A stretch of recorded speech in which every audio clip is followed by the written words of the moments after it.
Hello साथियों, मैं जुगल आर्य future vision coaching classes में आप सभी का हार्दिक स्वागत करता हूं। हमारे जो वीडियो चल रहे हैं वो कक्षा 12वीं एमपी बोर्ड के चैप्टर 2 के, यानी कि पुराने वीडियो हमने बनाए हैं 7-8 पार्ट में, जिनमें 9 प्रश्न कवर कर लिए हैं। 10वां प्रश्न आज कवर कर रहे हैं। 9 प्रश्न को देखने के लिए, पुराने जो प्रश्न हैं उनको देखने के लिए यूट्यूब पर जाकर जुगल आर्य सर्च करें और प्लेलिस्ट में जाकर पूरे वीडियो देख सकते हैं। अगर वीडियो आपको पसंद आए तो ज़्यादा से ज़्यादा लाइक, सब्सक्राइब और शेयर अवश्य करें। बेल आइकन को दबाना ना भूलें ताकि नई अपडेट आपको मिलती रहे। अब ज़्यादा समय ना लेते हुए मैं आप सभी के सम्मुख प्रश्न क्रमांक 10वां रख रहा हूँ, जो कि आप सभी को समझना है और वीडियो को देखना है। प्रश्न हमारा है प्रश्न क्रमांक 10वां। समांतर प्लेट संधारित्र की धारिता के लिए व्यंजक की स्थापना कीजिए अथवा सिद्ध कीजिए कि C बराबर एप्सिलॉन 0 A/D।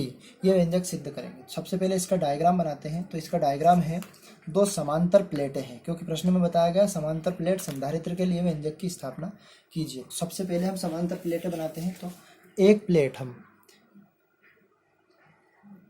ये वाली और इसके समांतर ही दूसरी प्लेट रखी हुई है। ये समांतर प्लेट है। फर्स्ट प्लेट का नाम हमने दे दिया एक्स प्लेट और दूसरी प्लेट का नाम दे दिया वाई। प्लेट ए पर हमने प्लस क्यू आवेश दे दिया, तो कहीं पर भी इसका आवेश रहेगा तो वो क्यू प्लस का रहेगा। और इन दोनों प्लेटों के बीच की दूरी, मान लो यहाँ से यहाँ तक की दूरी, डिस्टेंस जिसको बोलते हैं, दो प्लेट समांतर रखी हुई, इन दोनों प्लेटों के बीच की दूरी डी है। अब दोनों प्लेटों के बीच की दूरी डी होने के बाद प्लेट वाई पर जो है वो आवेश माइनस क्यू आवेश है और इस साइड पे ये प्लस क्यू आवेश प्रेरित होता है, तो धनात्मक आवेश होता है। और वही इस वाई प्लेट का संबंध पृथ्वी से है, तो ये पूरा का पूरा आवेश जो प्लस इधर आने वाला है वो पूरा का पूरा आवेश पृथ्वी के अंदर चला जाता है। अब इतनी सारी जो बात मैंने बताई है आपको, ये हम प्रूफ में लिखेंगे जब सिद्ध करेंगे। चित्र के नीचे हमें लिखना है कि समांतर प्लेट संधारित्र। चित्र क्रमांक जो भी है आपके चित्र कॉपियों में आपने नोट किए हैं उस हिसाब से नाम दे सकते हैं। समांतर प्लेट संधारित्र।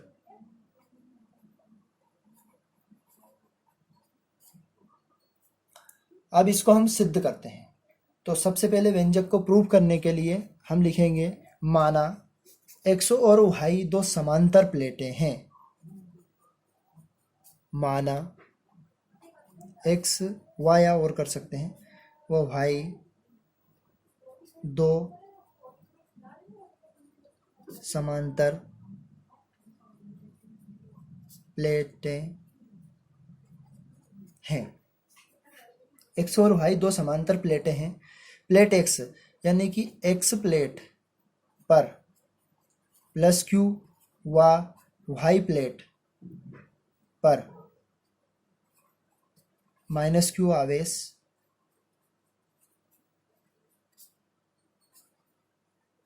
दिया गया है। दोनों प्लेटों के बीच की दूरी, दोनों प्लेटों के बीच की दूरी क्या है, डी। दोनों प्लेट और उनका क्षेत्रफल जो है वो क्षेत्रफल हमने ए मान लिया, या दोनों का क्षेत्रफल ए ही होता है। और प्लेटों का क्षेत्रफल ए है।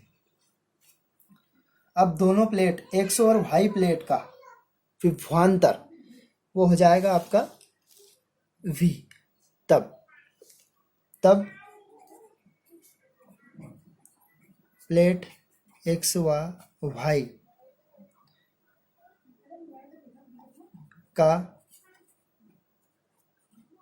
विद्युत क्षेत्र, तो विद्युत क्षेत्र को हम कहाँ से दर्शाते हैं, ई से। विद्युत क्षेत्र ई, तो ये हो जाएगा आपका सिग्मा अपॉन एप्सिलॉन 0। ये हम जानते हैं, है ना। दोनों प्लेटों का विद्युत क्षेत्र ई बराबर हम जानते हैं सिग्मा अपॉन एप्सिलॉन 0। अब दोनों प्लेटों के बीच यदि विभवांतर v हो, यहाँ लिखेंगे दोनों प्लेटों के बीच विभवांतर, विभवांतर विभव का अंतर, विभवांतर V हो तब विद्युत क्षेत्र,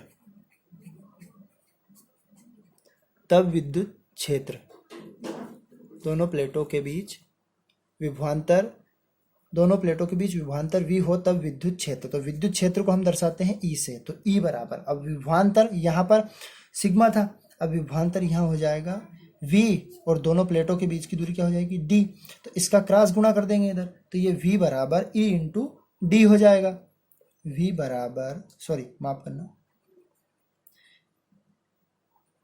V बराबर E इंटू डी। इसको चाहे तो हम समीकरण नंबर 2 नाम दे सकते हैं। समीकरण 1 से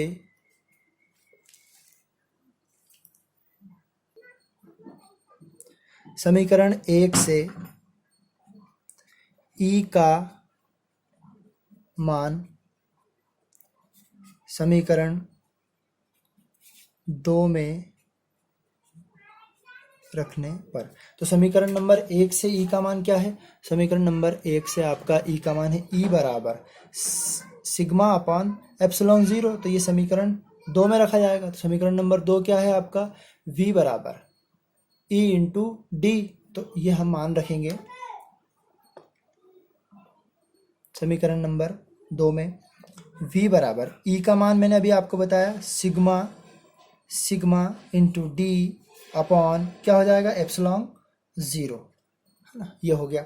अब हम जानते हैं चूंकि या किंतु, चूंकि किंतु भी लिख सकते हैं, क्या जानते हैं, रो बराबर सॉरी सिग्मा बराबर Q अपॉन ए, ये हो जाएगा।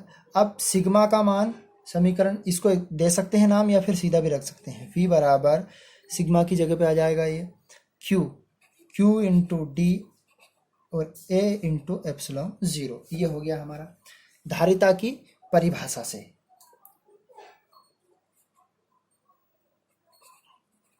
धारिता की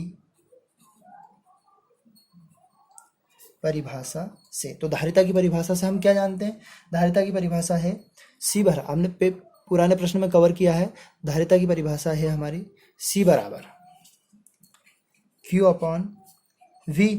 तो जब V का मान है तो ये V का मान हम यहाँ से V का मान कहाँ रख देंगे, धारिता की परिभाषा में, तो C बराबर Q अपना ऊपर रह जाएगा, तो Q into D A epsilon 0, Q से Q क्या हो जाएगा, कैंसिल हो जाएगा, Q से Q कैंसिल हो जाएगा। अब C बराबर यहाँ 1 बचा ऊपर, तो 1 अपॉन डी बटा A इंटू एप्सिलॉन 0, तो ये बटे में बटे राशि तो पलट के ऊपर चली जाएगी, तो ये हो जाएगा आपका A into epsilon 0 upon D. यही हमें सिद्ध करना था, या फिर इसको एप्सिलॉन को आगे भी लिख सकते हैं, तो यहाँ लिख सकते हैं अतः यही समांतर प्लेट संधारित्र की धारिता के लिए व्यंजक है। तो साथियों, वीडियो आपको पसंद आया तो ज़्यादा से ज़्यादा लाइक, सब्सक्राइब और शेयर अवश्य करें। प्रश्न क्रमांक 10वां हमने आज इस वीडियो में कवर किया है। अगर ये वीडियो में आपको कुछ डाउट है, कुछ समस्या है, तो कमेंट में आप लिख सकते हैं, हम आपकी समस्या का समाधान करेंगे। अगला वीडियो हमारा अगले व्यंजक को लेकर आएंगे, और अगर आपको दूसरे वीडियो या कोई सी भी समस्या है, किसी भी प्रकार के चैप्टर में कहीं पर भी डाउट है, तो वो आप हमें कमेंट करके बता सकते हैं। धन्यवाद साथियों, इतना समय देने के लिए।